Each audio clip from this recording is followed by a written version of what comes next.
evening, Nightwalkers, and welcome to this week's episode here at the Nightwalker channel. Native American mythology has been a huge interest of mine lately. I mean, skinwalkers, evil spirits, witches, and tonight's hot topic, the Wendigo. I believe the closest to a Wendigo I'll ever come will be from the game X-Men 2: Wolverine's Revenge, where the boss is a Wendigo.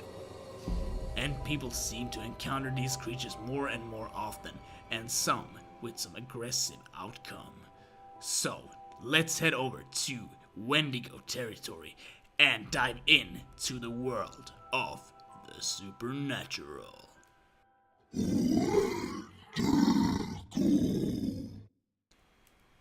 Wendigo, a terrifying story. It was my friend Caden's birthday party about a month ago, and I must say, it was pretty fun.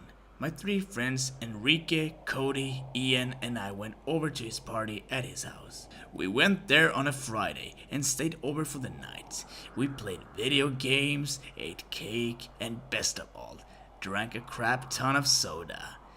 This fun ensued until 3 o'clock in the morning, when his dad finally told us to lie down and fall asleep. We did the first thing, but not the second. We got some sleeping bags out and just talked another hour or so.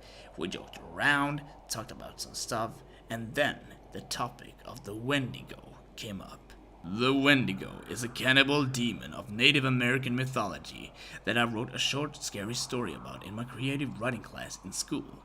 I let my friends read the story the day before, and they said it was scary, but I figured they were more scared by the picture on the cover page than the actual story. The picture was frightening.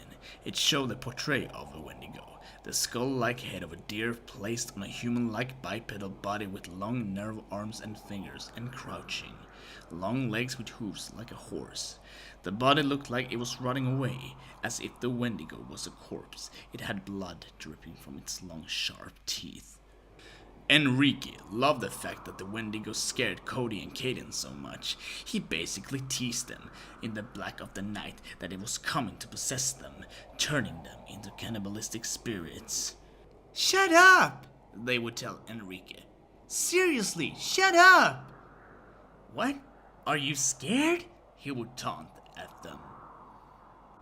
I thought the entire thing was really funny, as of course there was no such thing as the Wendigo.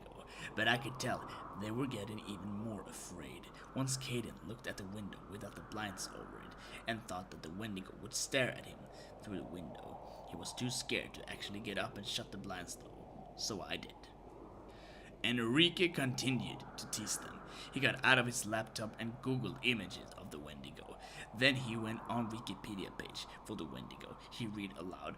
All creatures in which the Wendigo myth appeared shared the belief that human beings could turn into Wendigos if they ever resorted to cannibalism or ultimately became possessed by the demonic spirit of a Wendigo, often in a dream. "What's a demonic spirit?" Ian asked, watching the taunting unfold. Enrique Googled it. He found out that a demonic spirit is like a ghost, except it can possess your body and have control over all your actions. He also found out that if you say a demon's name out loud, you have summoned it. You have made it its duty to possess you. "Well, if that's true," Enrique said, "Wendigo, Wendigo, Wendigo, Wendigo, come and get me, Wendigo."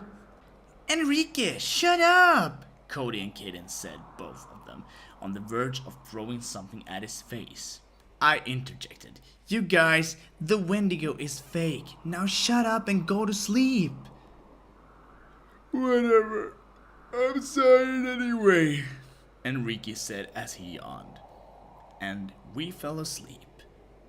The next morning, I woke up and went to the bathroom. Nobody was up yet. I decided I would eat some cake from yesterday for breakfast. I went to the fridge and got some. As soon as I turned around, I let out a frightened screech. Enrique was up and was in my face. "Whoa, you scared me there," I said. No response. He just gave me a face, a chilling face. His eyes were sunken in, and he gave me a non smiling, wide eyed, pale look.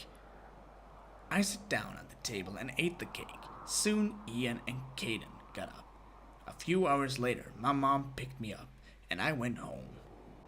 That night, I went to bed afraid of the Wendigo. I remembered what Enrique said, and I became increasingly more and more frightened. Eventually, I gained enough confidence to finally just sit up in my bed and say, "It doesn't exist, so I'm going to say its name. Wendigo!" A few seconds passed. "See, Taylor, there's no Wendigo," I told myself. Then I heard a scratching noise at my bedroom door. It started out barely audible before it became louder and louder and louder. Oh God, what have I done? The scratching noise was so loud, I thought that it was going to break down my door, whatever it was. Finally, I got out of my bed and approached my door. As I started walking towards it, the scratching got louder and louder. My hand, inches away from the knob, was hesitant to open the door. From the time my hand was inches away to when I finally opened the door felt like an eternity. I twisted the knob and slowly slammed the door open, and I didn't see anything. I heard a barking noise, and I looked down, and I saw my bulldog, Fat Chops. Revealed, I let the dog into my room. On Monday, I returned to school. My school is a charter school that has a dress code, and on that particular day, I received a detention for forgetting to wear my belt. The next day, I had a salsa practice, so I knew that I had to serve it that day. The day went on normally, but at 3 o'clock, I had to go to Mr. Foster's room to serve my detention. I was the only one in the room with her. After a few minutes, she told me that she had to go somewhere really quick. "Okay," I said. About a minute later, I saw Enrique outside the door, and he came in. "What's up?" I said, glad that he was there. He looked at me with the same pale face he had given me earlier, with his sunken-in eyes and neutral expression. "Are you okay, dude?" I said. No response. "Hello?" He got up and went into the corner of the room and just sat there. "Enrique," I said, growing more uneasy. "Enrique," I repeated. "Enrique, dude, you're starting to scare me." All of a sudden, he put his face up at the ceiling and started to transform into a hideous pale-skinned jagged-toothed creature. Afraid, I started slowly moving backwards. He was possessed by the Wendigo. I broke the window in the classroom and ran out there. Next to the school were some trees that I thought I could hide in. I ran probably 100 feet to get into the trees. As soon as I got into the foliage, I hid behind the tree trunk that was wider than me. I was afraid to look back at the school, but slowly I turned my head backwards. I was hesitant to, but I wanted to see if he was still following me. As soon as my eyes were facing towards the school, I was face to face with the demon. I ran further into the trees. They were covering up the sun, so it got darker. The air was very humid, yet cool breezes came by. Eventually, I think I lost him. It felt like I had been running from the demon for hours. Sure enough, I looked at my watch, and it was already 7 o'clock. Even though I had lost my pursuer, I still bit my fingernails in terror. Finally, I got out of the forest. The trees led me to a road, lit with one street light. The road only had a few houses on it. I started walking down the road, looking down. When I raised my head, I saw, under the streetlight, my bulldog, Fat Chops. I ran to her and started petting her. "Who's a good girl?" "You are, yes you are," I said in a baby voice. "What are you doing down here, Fat Chops? Huh? What are you doing?" She started whimpering. I looked behind me, thinking that maybe she was whimpering because of something out of my field of vision. I was hesitant to look back, but I slowly turned my head and saw nothing. "Oh, it's okay, girl. I reassured her. I started walking down the road as fat shops followed, and I started to getting further away from the streetlight. It got darker and darker. Eventually, I saw another streetlight. Still, I kept on walking and saw another light further down. Finally, I passed 5 of these posts, and underneath the light, looked at the time on my watch. It was 9 o'clock. I had been on that road for 2 hours. I started running in a hurry and looked behind me. Fat Chops were nowhere to be seen, so I started running back, looking for my dog. Fat Chops, I would call out. Fat Chops! As I went under another street light, I looked at my watch. It was 12 o'clock. That seemingly short period of time was 3 hours. I went up to the light pole and saw a missing poster. For me. Past the street lights, I looked at the house in front of it. It looked exactly like the houses I saw before. Dashed, I started running as fast as I could. I got to the next streetlight, checked the time, and saw it was 1 in the morning, even though it felt like 5 seconds has passed. I ran further, and eventually the streetlight came closer and closer. I looked down at my watch. Each minute passed in a fraction of a second. Finally, my clock read 3 a.m. and stopped. It was the devil's hour. Suddenly, I tripped on something and fell in the street. As I regained my footing, I looked down at the street and saw a pair of very tall legs. As I looked up, I saw them connect to a skeleton-like body with long arms and slender fingers, and on the top of the body, the skull-like head of a deer. It said in a raspy, devilish voice.